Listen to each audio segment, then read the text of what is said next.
রাগ হওয়া কি ভালো না খারাপ? খারাপ। মুহাম্মদ সাল্লাল্লাহু আলাইহি ওয়াসাল্লাম বলছে যে কেউ যদি রাগ হয়ে যায় তাহলে রাগটা হচ্ছে তার ভালো আমলগুলোকে, ওই আগুন যেমন হচ্ছে যে কোনো জিনিসকে পুড়িয়ে দেয়, ভালো আমলগুলোকে পুড়িয়ে দেয় হচ্ছে তার রাগ।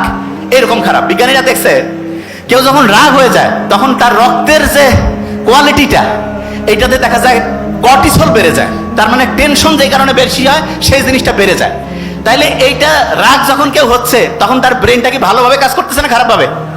খারাপ। একটা ঘটনা বলি। মুহাম্মদ সাল্লাল্লাহু আলাইহি ওয়াসাল্লাম আবু বকর রাদিয়াল্লাহু তাআলা আনহু পাশাপাশি বসে আছেন।